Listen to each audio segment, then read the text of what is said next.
eModels.co.uk. Make something awesome.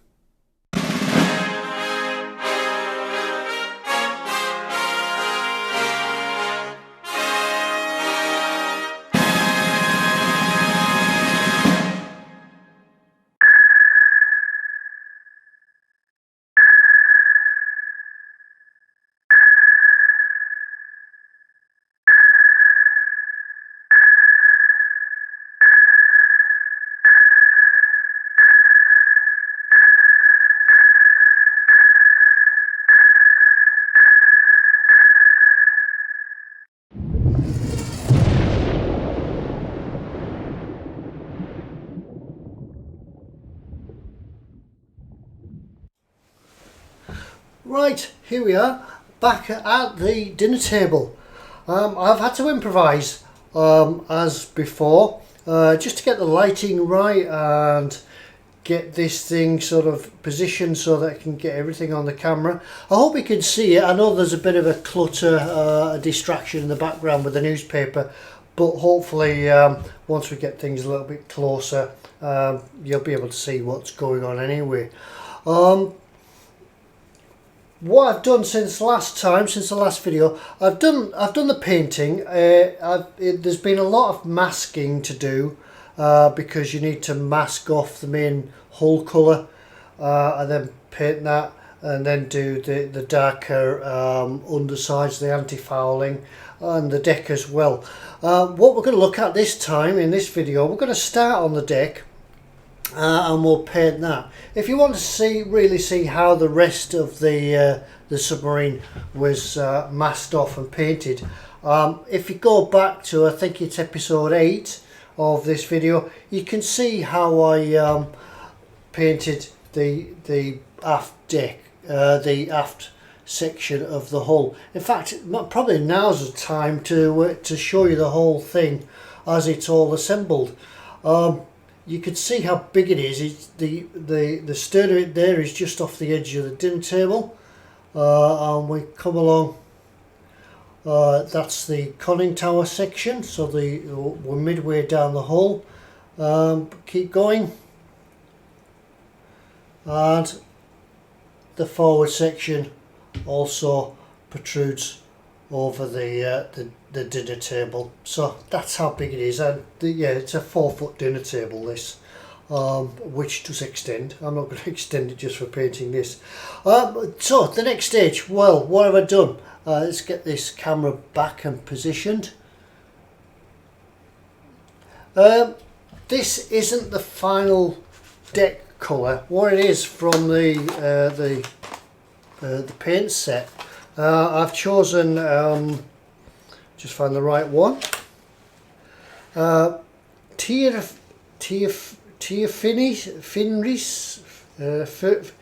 Furnace Faded, German Kriegsbreen, TF99. You know me and my German, what my German pronunciation's like. Some people, well, what happens is that these decks were probably painted, were actually all wood.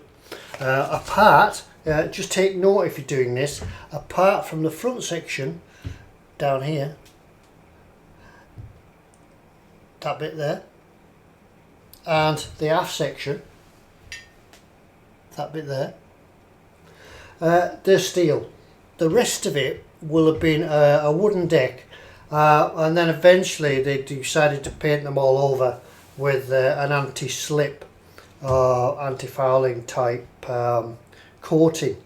Obviously that's going to get worn off over the time, especially in areas of high usage, such as around here where the deck gun's going to go, the torpedo loading hatch for the front here, and obviously back here there's another access hatch and things such, another torpedo loading hatch down here somewhere. So those areas will have probably been chipped and worn away. That's going to give us an ideal opportunity to do some weathering on the submarine, certainly on the deck. So the way I think I'll do it is I'll use some AK Interactive heavy chipping fluid, and then on the top I'll go over that with a final coat the deck colour. As I said right at the start, I think what I'll do, I'll use the Ultimate Modelling Products UMP, the black primer. It certainly gives a realistic type matte type finish to it. And this is hard enough on its own, so it's going to need no real after treating or anything like that. And we'll chip it off with that. So that's what I'm going to do. So apply this. We'll apply it with the airbrush. Now for the airbrush, I just use one of my sort of original airbrushes. It's one of these Chinese copies that you get off eBay or things like that. I've just kept it just for applying clear coats and things like that, so I'm not putting it clear coat through an airbrush that probably I might forget to clean up, if you know what I mean. Anyway, that's what I'm going to do. So I'll go off and get this prepared, ready for spraying, because I've got to rejig everything and set everything up and get the compressor up. And we'll get first coat of this on, allow that to go off a little bit, and then a coat of that, and we can probably start chipping all in the same day. So right, we'll get that done, see you in a minute. Right, that's the chipping dried now, the chipping fluid dried. Now it's time to put on the top coat. As I said, I'm using UMP primer. This goes on 20 to 30 psi, size 4 needle or bigger, and this will go straight on and we'll allow it to dry. As you can see, everything's masked off. I've left it masked off until I've got it all painted. I didn't want any overspray from the deck, so I just left the masking on. You may notice that some of the masking is see-through. I've actually used cling film for such a large model. I didn't want to be messing around with lots of sheets of paper and stuff like that. So cling film's ideal. It contours to the surface, holds well and easy to apply, and it's relatively cheap as well. This stuff, deck colour going on, nice and smooth, just covering everything up. Don't really need a thick coat of it, because you could still let that wood deck show through just a little bit.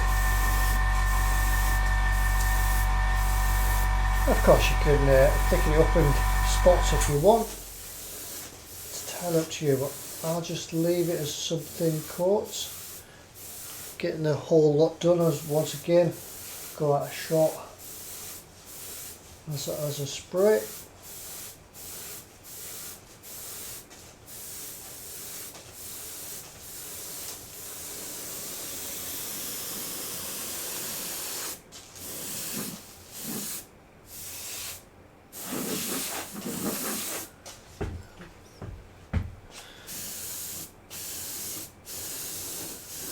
Something.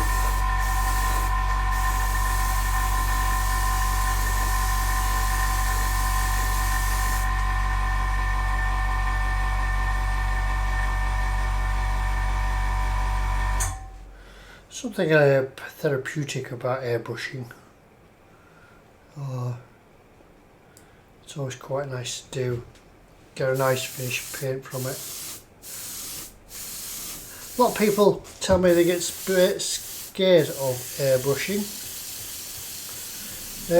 but there's a huge learning curve to it, a very steep learning curve, and once you get the hang of it, never go back really.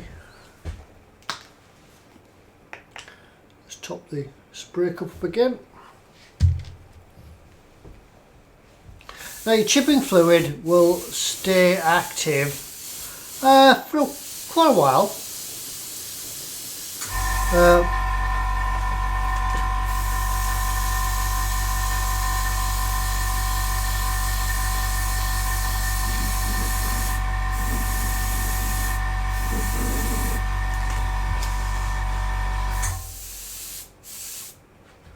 the longer you leave it on, the harder it will be to get the top coat off, so it will eventually go off.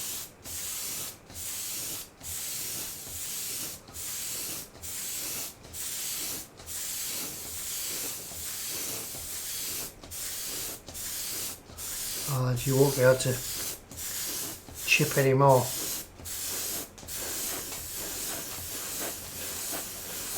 I'm not too bothered about the areas that I have caught with the chipping fluid, such as the access hatch here, and this one here, and the other areas, because I just won't chip them. What I'll do with them, because they're steel, I'll maybe do some post chipping.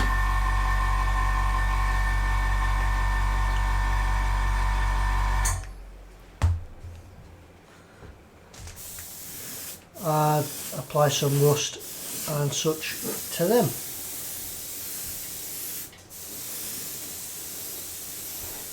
Now what I'm going to have to do now, I'll go around the other side. Because I'm only spraying from one direction, I reckon that the paint has only caught the tops on this side of the deck detail.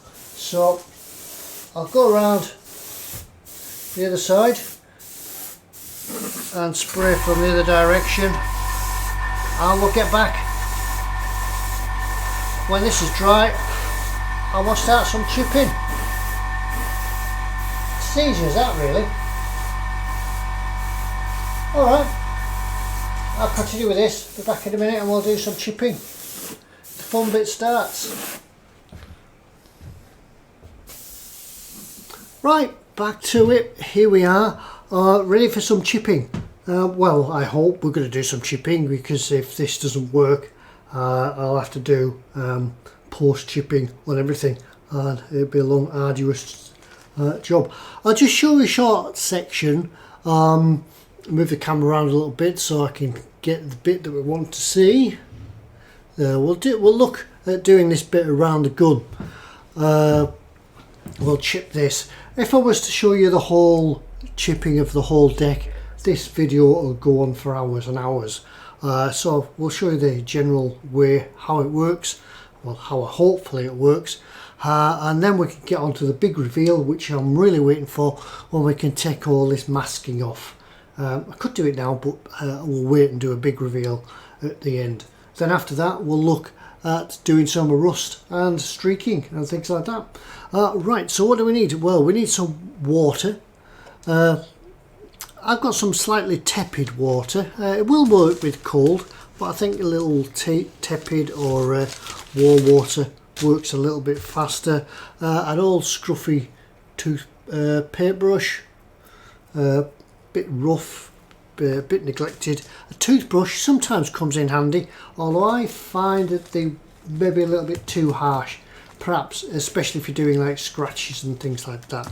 And some toothpicks, and anything else pointy, sticky sort of things to hand. So we'll have a go at this. What we'll do first, we'll just put some water on, try and activate the chipping compound again. Chipping fluid compound, chipping fluid, and just give that a minute for get it to soak in. Take a toothpick, just there we go, just comes off like that. Can you, we'll zoom in a little bit, let's adjust the camera.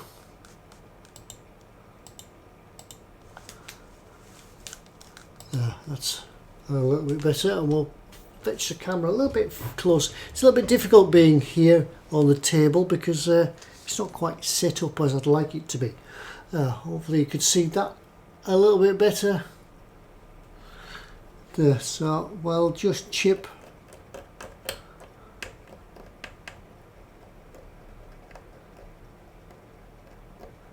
around there.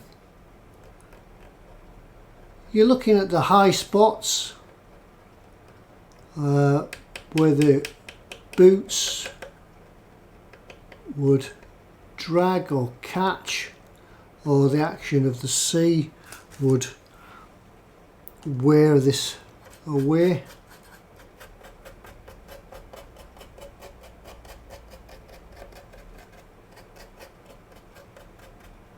And some around the hatch here as well.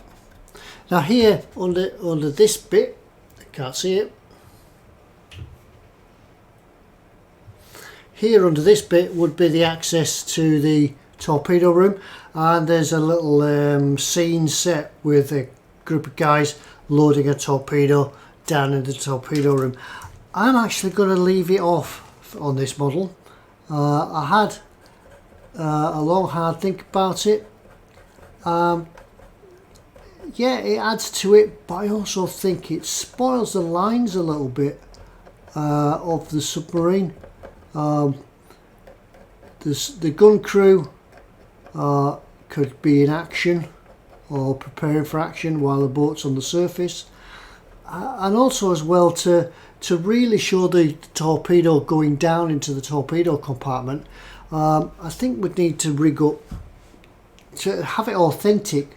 Would need to rig up some block and tackle, because the way it's displayed is the torpedo would just slide straight down the chute. So I'll leave it off. I've made it so that in the future I'll keep the bits together and it could be just added, because this hatch here does just lift off. I won't do it now, but it does.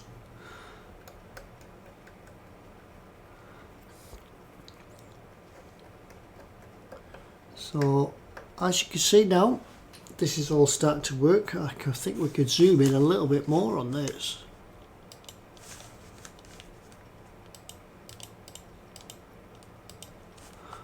And move this over just a little bit.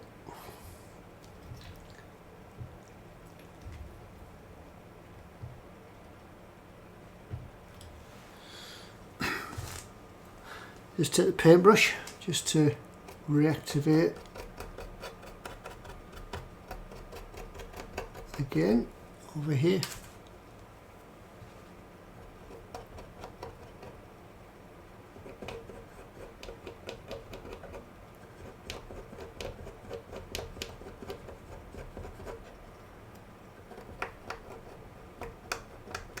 If you took your toothbrush to it,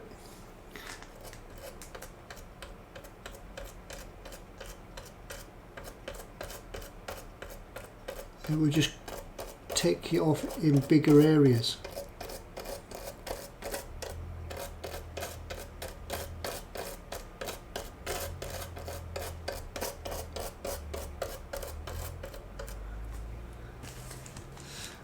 And once this dries, once the water dries out of it a little bit,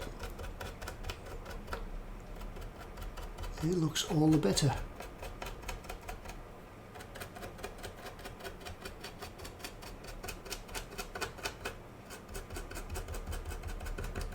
Just give the water a second just to get underneath the paint.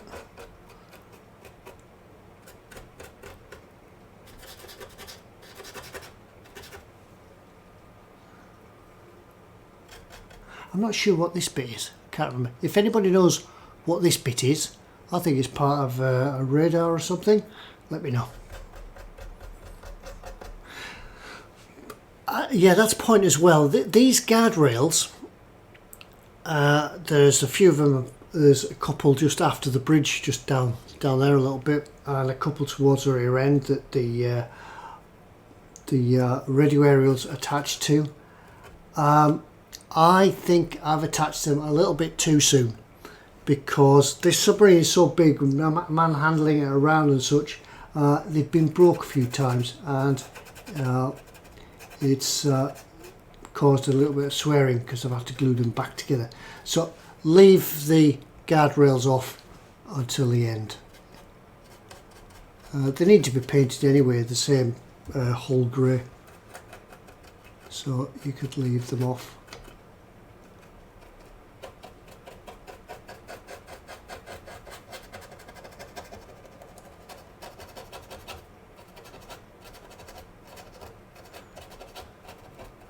Right, that's the basics of chipping. That's all it is. It's as easy and as simple as that. That's how you apply the chipping fluid.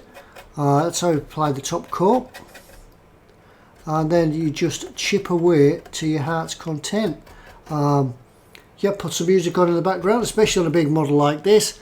Put some music on in the background. Get yourself a refreshing refreshment and go for it. And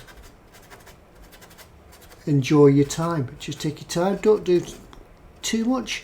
Don't do too much. Do it in small sections, and then you can stand back, have a look, and appreciate the whole effect that you've done. And if you need to do any more, you can carry on. Remember, as I've always said, less is more. In my case, I don't like heavily weathered vehicles and things like that. They just need enough to bring them to life.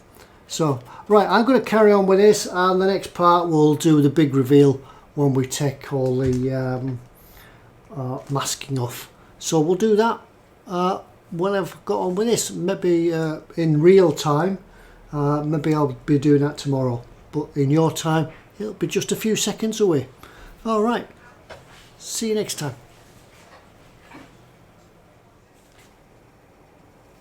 Okay, welcome back.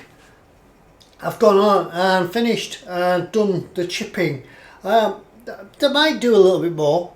It depends how it turns out, but I'm sure that when it's sort of weathered a bit further, and I've had some dust and streaking and things like that, it'll improve it immensely. Excuse the wobbly cam. I will take the wobbly cam and we'll have a look at the deck. You can see here how the chipping's taken effect. I've just done little bits and pieces, not too much. I didn't want to scrape all the top coat off. And remember, just at the front end, the bow, that was all steel, so there wouldn't be any wooden decking under there, but we can use a different technique and we'll weather that up soon. I've put the deck gun on. I painted the deck gun up and painted that, positioned that, and also now the conning tower has gone in position and finally fixed. Let's just put the camera back on the stand so it's a little bit less wobbly. We can have a look at the whole thing. Trying my best BBC camera panning techniques. We start right at the front end, the bow, and we have another look right down the deck gun, 8.8 millimeters, not to be confused with the famous 88 gun, the anti-aircraft, anti-tank gun, and I believe fit in the Tiger as well. It's not an 88. It's an 8. Well, it's an 8.8, but it's a different weight of shot as well. It's not the same ammunition as the 88. Just a little bit of useless information there. Carrying down on the back, more weathering there. It's really difficult to film this, get the lighting right so that you can see everything. And then back down to the stern, and once again the steel plating down here without the wood on it. Right, what we're going to do now, I'll reposition the camera, and it's time to take all this masking off, and we'll see what the whole submarine looks like. I've been waiting ages to do this. It's like Christmas when you unwrap a present. So I'll just reposition everything, and then we can have a look. We'll start at the bow. We'll have a look, and we'll start and take some of the masking off. Right, I'll go get that done. Right, repositioned. Here we go. I've absolutely no idea. It's always one of those things when you come to take masking off, you don't know what the result's going to be underneath, whether it's been successful or you've had a bit of paint bleed. Either way, if it's bad, yeah, we'll find ways of touching it up. Just a few simple things just to take the masking off, as you know: scalpel, pair of tweezers, and bitten fingernails. So here goes. Let's have a look. One shot of this, so I've got to make sure I film it properly. I know it's a bit reflective because of the lights reflecting on the cling film at the moment, but once that's out the way, it'll tone it down a little bit. So we'll take that bit off, and the cling film round here. This is just the standard masking tape, but I've got Trumpeter tape underneath. I'll probably, hopefully, find that it won't stick to the paint, but once again, we can fix it up if it does. We'll have a look at the other side as well. I'll either film it or put some pictures up of the result on the other side. If you remember the other side, it's all solid hull. This is the clear side of the hull, so we'll find out.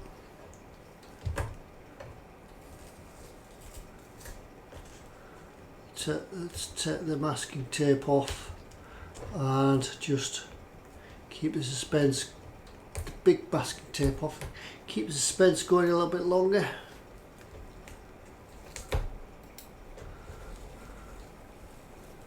When you're pulling masking tape off, pull it back on itself. Don't pull it straight off like that. Pull it back on itself and just ease it off. That way, if you've any loose paint, it shouldn't affect it too much.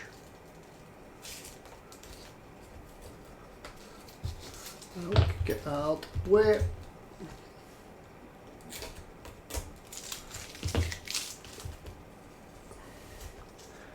It is, as I say, like unwrapping a Christmas present. This, you never know what you're going to get.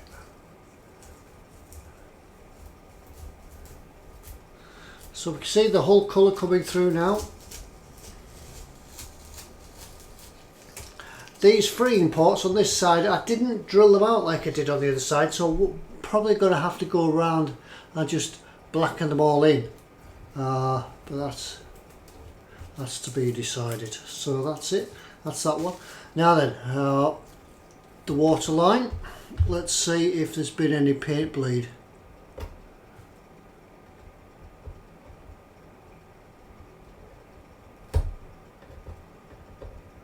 Just find an edge.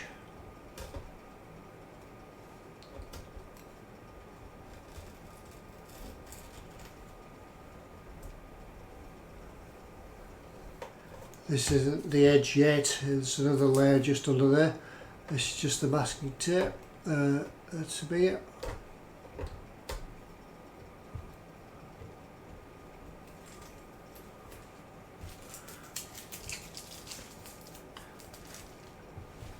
The paint guide in the kit is quite good actually, because it's detailed enough that you can actually count the number of rivets to make sure that you're getting the water line in the right place.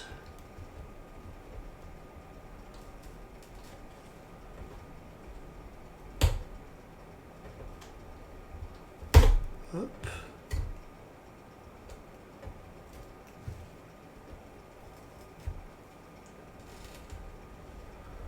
There we go. A moment of truth. That looks okay so far. This is just some masking tape just under here.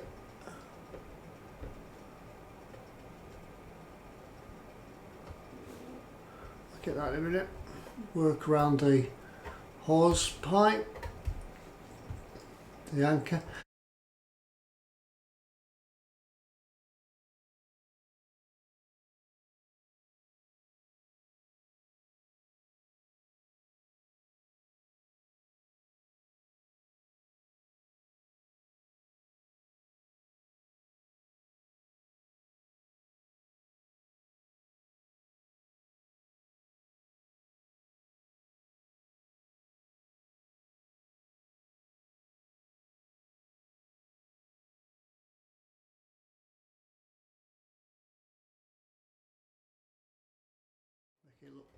make it look nice.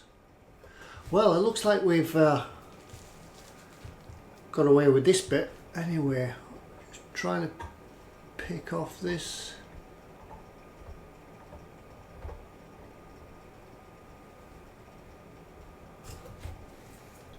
Looking good.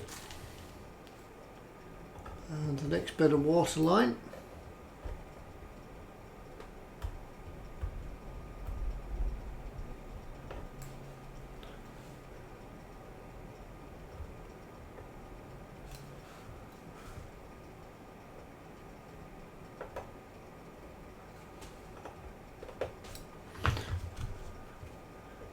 So a little bit, just try to pick it off. It's always down to concentration, this.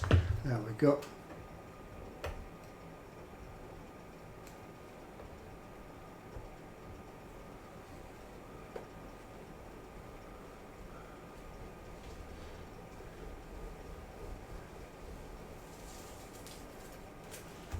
There. Just the tiniest touch of paint bleed just around here, but we could soon touch that up and put that right.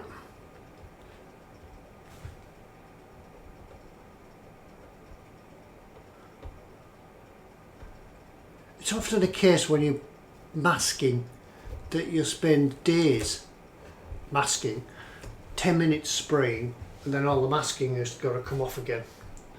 Now we can have a look at the clear parts. We can start to strip this.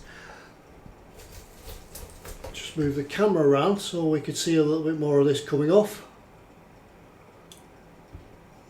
So you guys are experiencing this as well as me.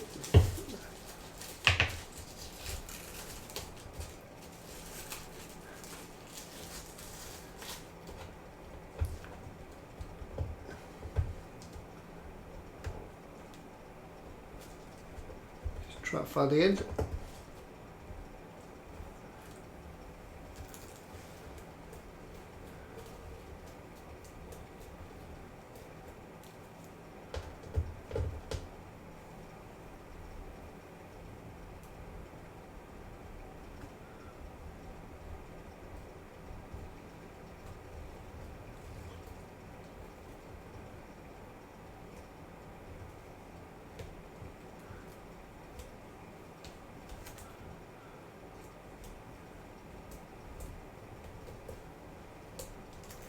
And it appears that we might have got away with this.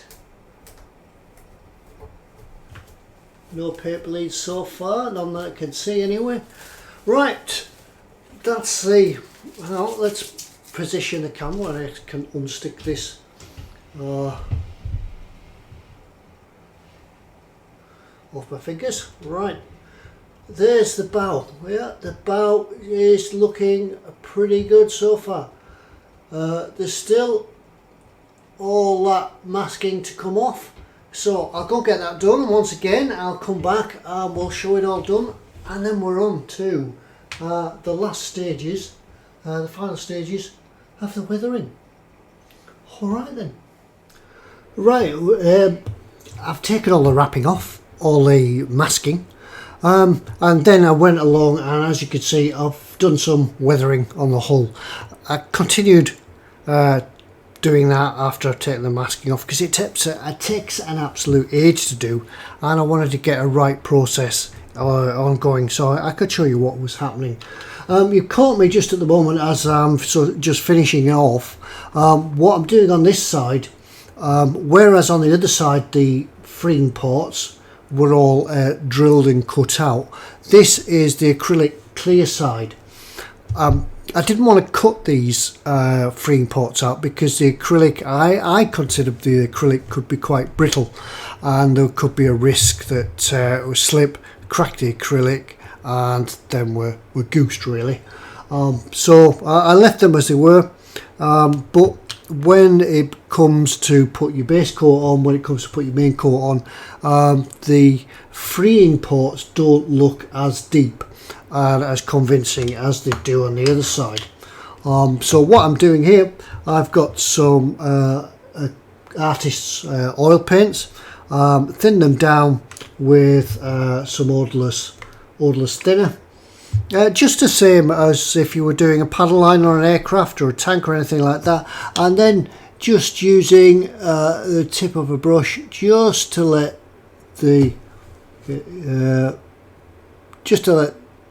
fluid flow into the freeing pots and fill them.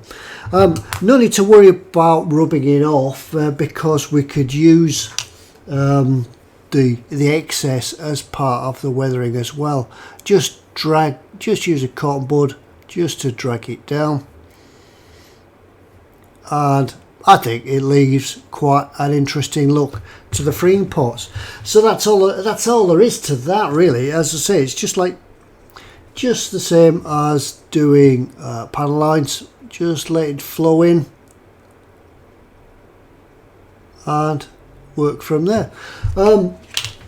After that, give the vessel a bit of a patina using the famous gunk wash with the Starship Filth, the Untitled 502 from eModels, and to work it from there. That's basically all there is to it. It's long and tedious. There's a lot to do on this, but it does all add to the effect. So I'll go and just finish this little bit off, leave it for maybe a cup of tea, sandwich or something, a bit of lunch, leave it over lunch. It should have gone off enough by then that we can carry on and do some the next stage of weathering. I've left the anchor. We'll do it all this end. I'll show you how we did all this. We'll do the anchor, a little bit of weathering on that, and some below the waterline streaks and grime.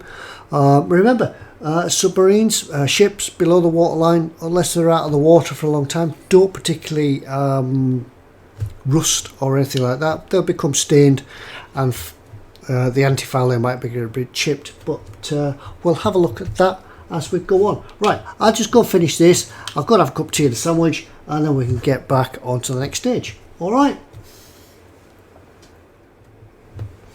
Right, here we are. Had lunch, had a cup of tea, done some chores for the good lady, and we're back. Now we're going to look at doing some of this weathering, sort of streaks and things like that. It's really up to you how you want to do it. What you want to use, how you want to do it is endless. I'll show you a few things that I've got and how I use them, and hopefully you'll be able to have a go, see the basics of how it's done, and then sort of twist and amend things to suit yourself. But we're looking at the whole of the bow, but the rest of the submarine is basically the same. So we'll get on and have a look at how we do it. Now, what do we need? Well, we need some differing brushes, some pointy ones and some flat ones, and some wedgy shaped ones. We need some odorless thinners. I've got the Absalon ones. I'll put them outside to the side as we get them. Obviously, the famous Starship Filth, that comes in an oil brusher as well now, so you can use it as that. I've got some slimy grime light, and there's also a dark one there as well, slimy grime dark. You use a lot of this streaking rust streak effects. Streaking rust effects, AMIG 1204. I've got some exhaust wash. I actually use that down the back end for the exhaust themselves. It's quite good. Winter streaking grime. Yeah, use some of that. And some ship's weathering colours. This is from AK. This is salt streaks for ships. It actually comes in a packet, if I can find it. That one. Ship's weathering, the naval set. It contains dark wash for wooden decks. So if you're building a warship, a surface ship, you can use it on there. These submarines, as you know, do have wooden decks, but this one I've painted overall in black, as though it's had the anti-slip sort of adhesive put on it. The streaking grime for light ships and salt streaks for ships. You can use them as well. I've got the streaking grime for light ships somewhere as well, but I can't find it. I'll find it in a minute anyway. Right, what do we do? Yeah, dead easy. You'll want a little bit of Absolute 502 in a little tray. I use these because I've been, well, as you know, I've been ill, and that's just pouring all over. Because I've been ill, I've got masses of medicine pill dispensers. Brilliant for dispensing small amounts of painting. So we'll use that as well.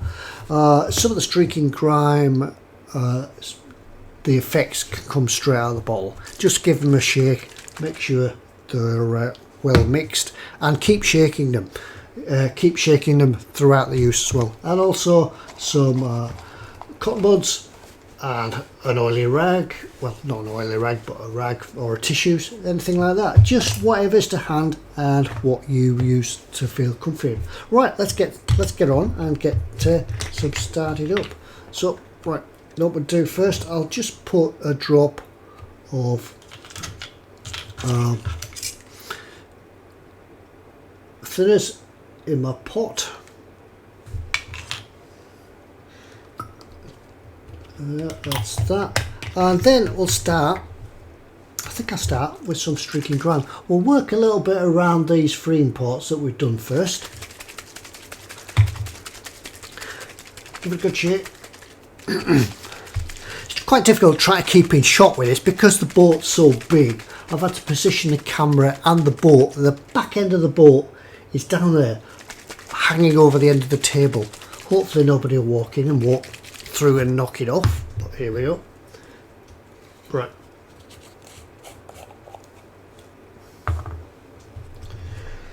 A small brush. Just fill it.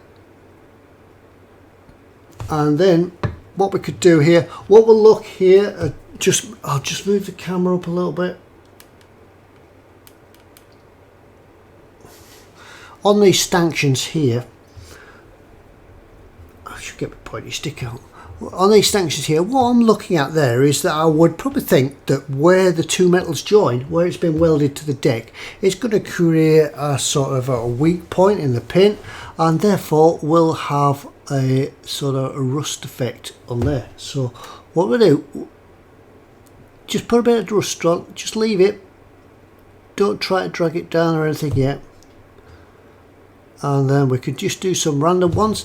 If you look around the deck as well, you'll see all the raised rivets, around the hull you'll see all the raised rivets, and that's where water would gather and pieces would wear off. So that's all we need, just little bits there like that. Thin brush down and a rag. Right, what we'll do now, we'll take some thinners on our brush. I'll try and move it into view so you can actually see what I'm... Oh, I've got to go all the way over there. Right, some thinners. Just pat it off. Just pat it off on there, and then what we're going to do here, just here is one of the rust streaks, and we just pull it down.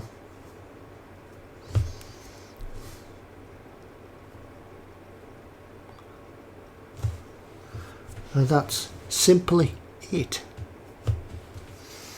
That one's not as heavy as we thought it would be, so we can put a bit more back on.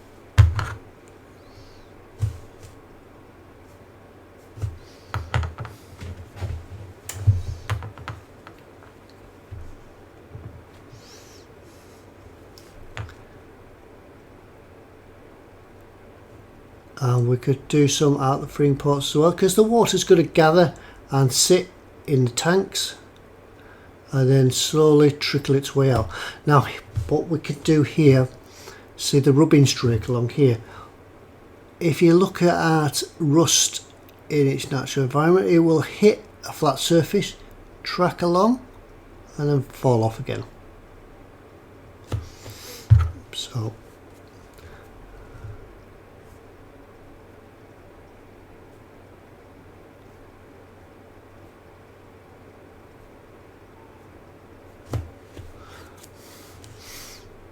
it's just a matter of just a flick. Believe me, when you've done so much of a submarine, you'll soon get the hang of this.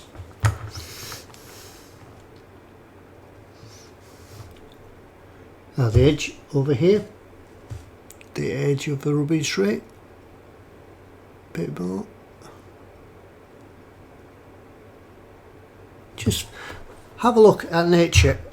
Have a look at rust outside on the car. If you've got the sort of car that I have, it's quite rusty, so you can go and refer to that anytime. And just see how it acts.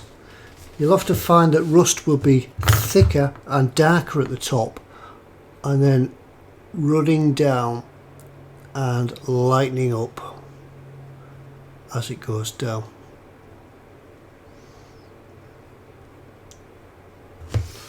So we can see here how we're already getting some sorts of effects and streaks and runnings. Ships, what you would find that the rust wouldn't necessarily run past the waterline. It would get to the waterline, stop, and then get washed off.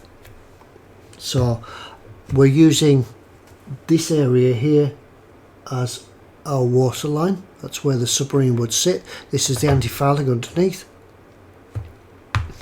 and that's where it would sit. So right, put that one away. Just clean our brush off a little bit, just merely so we don't contaminate anything else. What else can we do? What else have we got? Winter streaking grime. Yeah, just because it says winter streaking grime doesn't mean to say that you need to use it as winter streaking grime. It just adds another colour. This is a darker colour, more of a green. So it works quite well because being green, it's sort of algae and sort of nautical type growths. But just do the same again.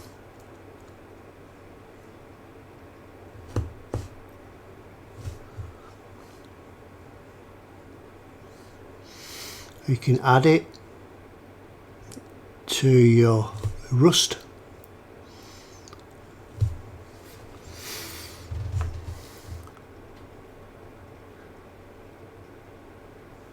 And into some of the freeing ports, just where it would hang around. And the brush, it's still wet. We haven't had applied any more thinners to it. We're just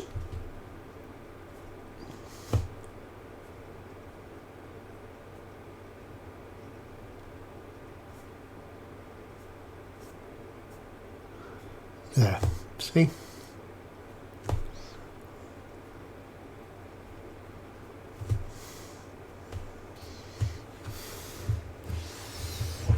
Right, that's that one. Once again, as you know me, less is more.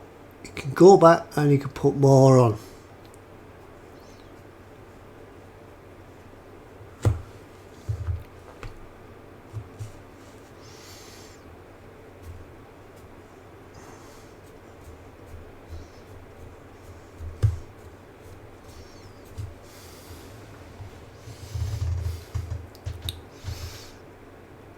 Could really quite enjoy doing this. A little bit more winter streaking grime.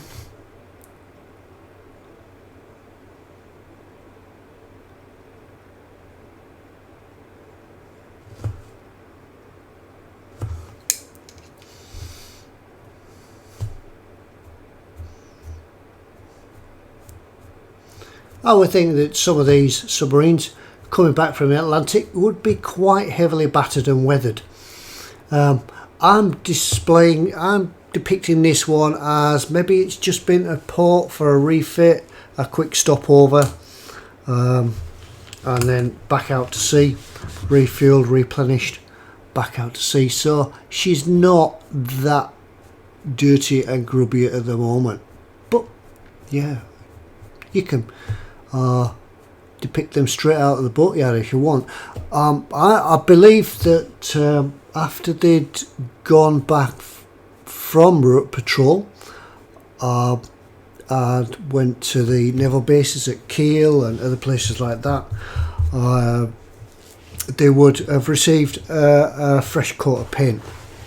Whether that's true or how good a coat of paint, I just think it'd be a quick splash of paint and a coat of looking at. You see there, see how we've only done what, 10 minutes and we're giving it quite a good look already. So that's about it. Now then, the next one, we could do all these. We could do all these as much or as little as we like. This one, slimy light grime. Now then, a lot of people were going to say that submarine won't have a slime waterline, but yeah, maybe they won't because they're underwater all the time. A ship would usually gather a sludge along the waterline if it's been at anchor for a while.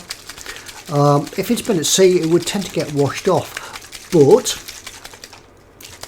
I'm going to do this. I'm going to do one of mine, but I'm not going to do it nice and thick. All I'm going to do is just give a gentle representation of it. So a few spots. Just keep it light. A few spots as we go along.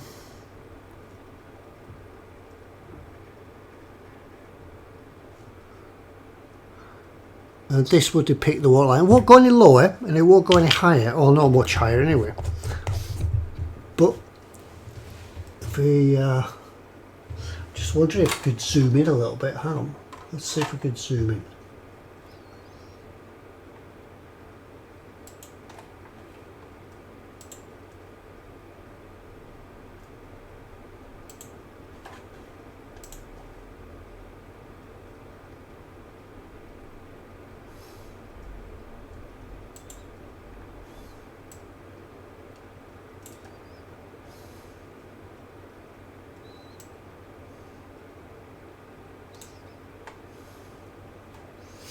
There we go, got in a little bit. So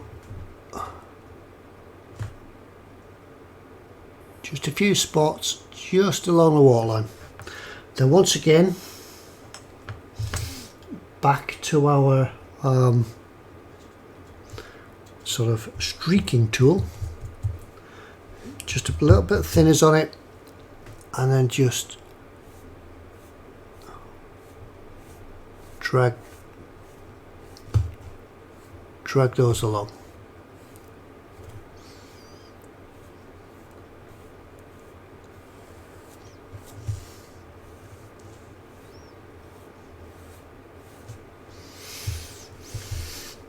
Now it's quite subtle here, but you won't really be able to see that, so once it dries off, let's just put a touch more on again. I think our brush might have been a little bit wet and just taking it off.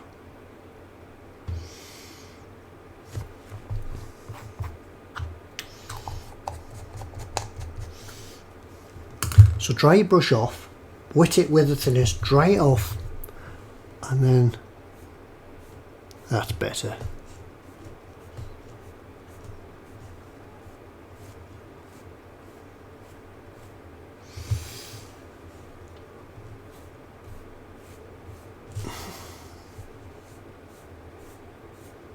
And that, it's there, believe me, you might not be able to see it on the video, but it's there. It just gives that, you know, you catch it in the right light and you'll see like just a green sort of patina, maybe is that the right word, patina, as you see it along there.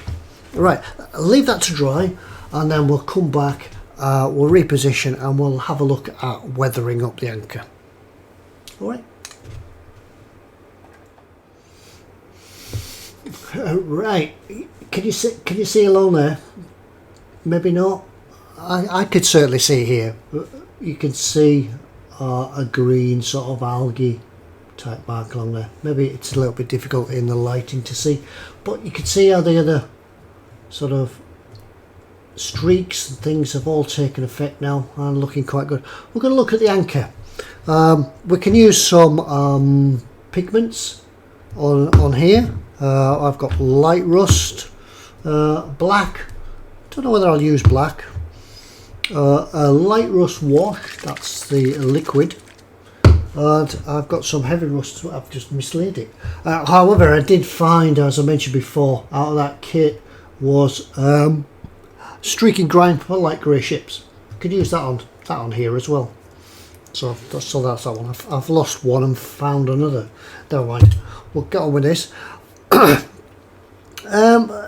I think if we start with a light rust wash first, that's going to help bond our fixative on. I've given it a light rust wash. That one. And then what I've been going across and doing, just do it again, is giving it a coat with some of the rust primers, the rust pigments, using the streaking effects, the liquid effects, just to help the pigments bond. And that's really all there is to it. It's just a matter of mixing up your own formulas, using various rust pigments to get varying degrees of colour and texture. On about texture, yeah, we wouldn't be looking at a rust texture in this sort of scale. Maybe 1/16 scale or something like that. We can actually look at the texture of the rust, but in this scale we're more concerned about giving it the right colour. We can use some enamel thinners just to move things around a little bit.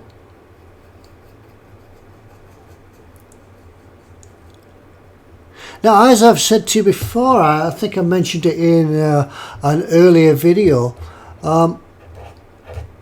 submarines would very rarely use the anchor. Usually they would be in waters too deep to use such. When they're in port, they might use them to anchor in the bay or something like that, but that would be very rare. They normally tie up alongside and leave the anchoring in the bay. Leave the anchoring in the bay to the larger ship brethren. They'd normally tie up alongside, or they'd go alongside depot ships. That's certainly what the Royal Navy would have done anyway. I'm not quite sure about the Kriegsmarine. And just keep alongside that way. Yeah, I would think that any sort of anchoring by a submarine in any sort of a weather would be quite uncomfortable. So they'd probably try not to. They'd weather out the storm. If there was any bad weather, they'd be under the water, out of its way.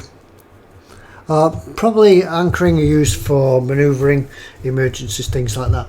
Modern submarines, yes, they do have anchors, although you probably won't see them now. They're actually underneath the boat, just down under here, in the free flood system, and they're dropped from there. But yeah, they still do have anchors. just take some of this, some of these weathering powders off here. Just wondering if you could see in there now how we weathered that up. It's all a matter of just using your own combination and recipes for rusting, whatever works for you. I think what I'll do with this now, once I put the camera back down, I'll just touch it in. I think I'll just pick up some shadows just by touching on. So some black pigment, that's it. Now we can brush them around. Just a matter of moving them all around just till you're quite happy with it. As I say, you can then fix it with pigment fixer or any sort of enamel thinners will do the same job just to fix it. But there, that's that job done. That's another one done.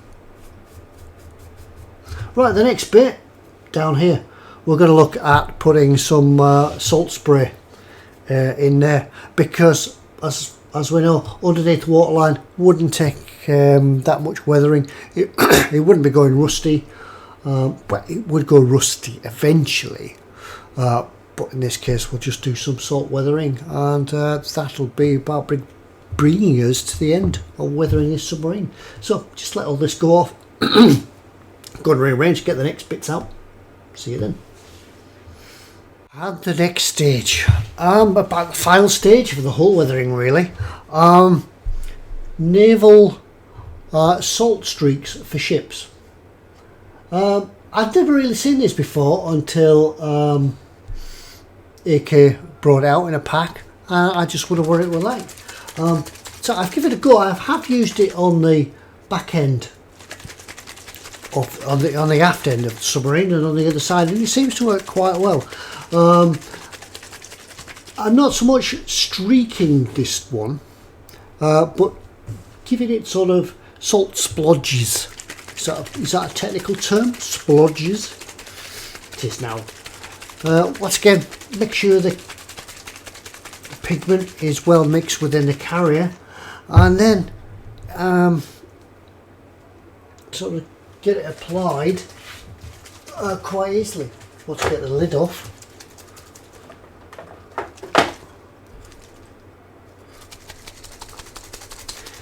Yeah, don't need a lot of this. Just the same as all the other carrier enamels. Just a pigment with a carrier in. Find the right paintbrush. Once again, don't use anything too flash or fancy or expensive.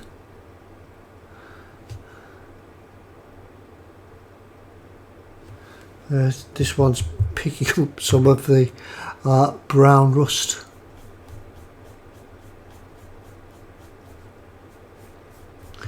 So maybe we'll find another brush and clean that one.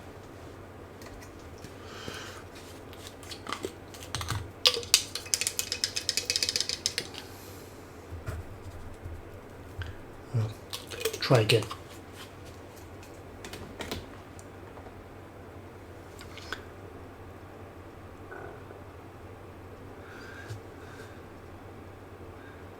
Just give it spots.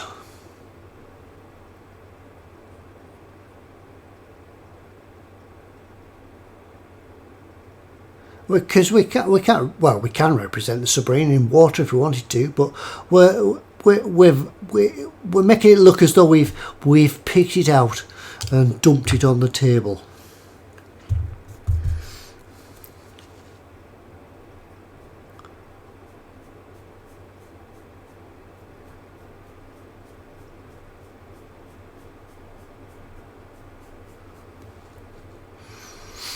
So what's happened then is that the salt, the water's evaporated and left a sort of salty type scum on the surface. It wouldn't be regular, it wouldn't be running down. I think on a warship, on a surface warship, yeah, you could perhaps depict some salty streaks. Let's put some more on.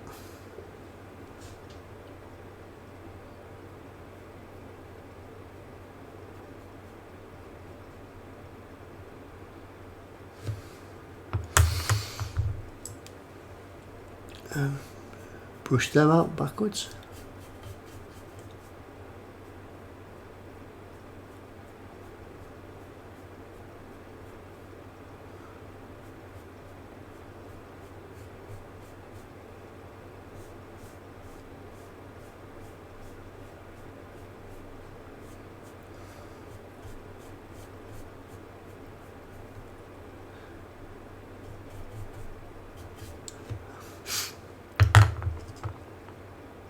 And some over here on the dive planes. I've got to be careful here because I can see that there is still some fixative pigments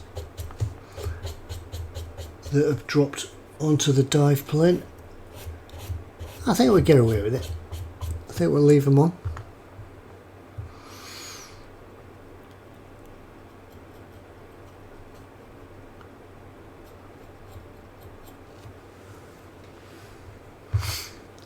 Push them out.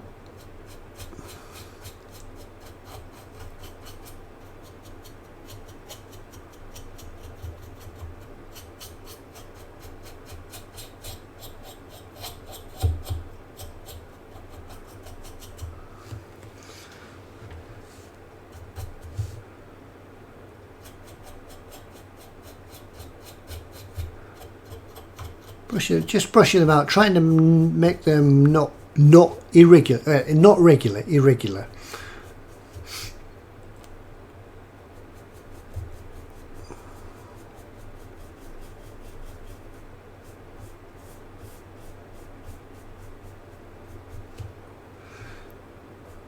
And this really is about beginning to bring us to the end. This would be about the last thing. Just one more thing to do, and I shall do that next. I shall film that and have a final look around the submarine.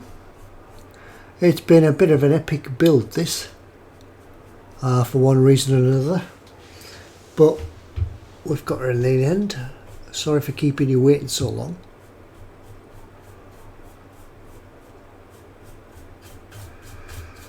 But it's been thoroughly enjoyable. And that, I think, is about it for the weathering. You could go on and on. You could weather to your heart's content, but that is about it. Well, I've just done the front end. Hopefully I've given you an insight into how I've done the rest of it. You've obviously seen the, hopefully you've seen the section where I've weathered the conning tower. And that theme continues right the way along, really. We could use some of we could use some of these salt streaks on the hull as well. Just push them out.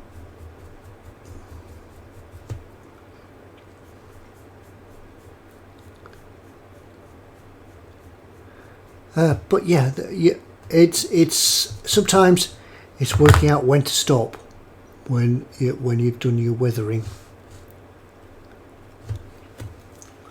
See, just by applying, dragging,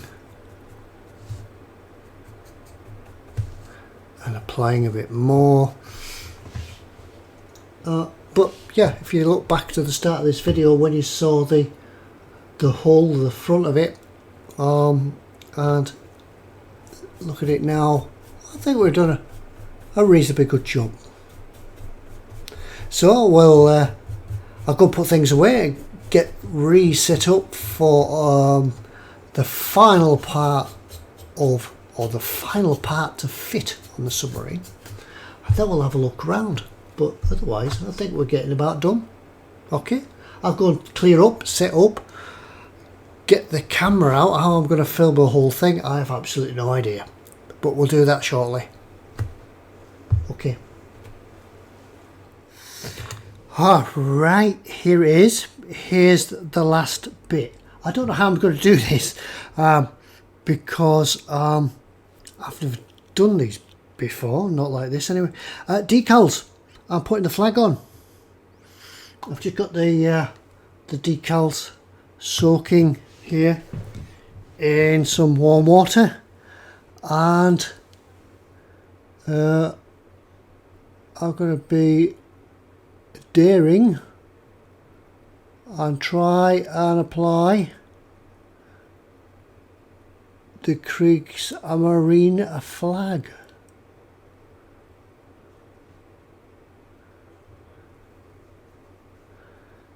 Now you may see that this hasn't got the swastika on it. They come as part of a separate decal, and I want you how to apply them as well. So I think what the best way to will be is to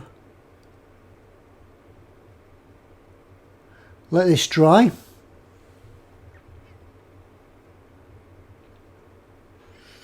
And then if you wanted to, you could apply the decal. But that is it. That's the last part. The last part of the submarine. I just wondered if I could take the camera off a little bit. It may go out of focus. We'll try this, but I'll take some photographs and add them to the end of the video. Yep, wobbly cam. There she is, U552 in all her glory. All on to the front, what we've just done tonight.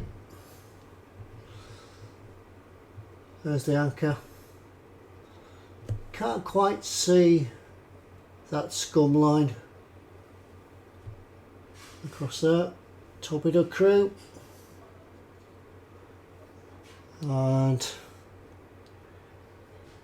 I should put the lights on really, shouldn't I? But, we'll take some photographs with the lights on eventually. There's the captain. Come around the other side.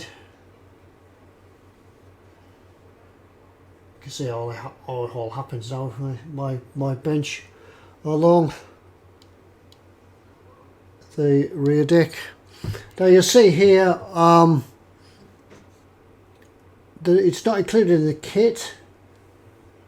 Oh, if you get right angle.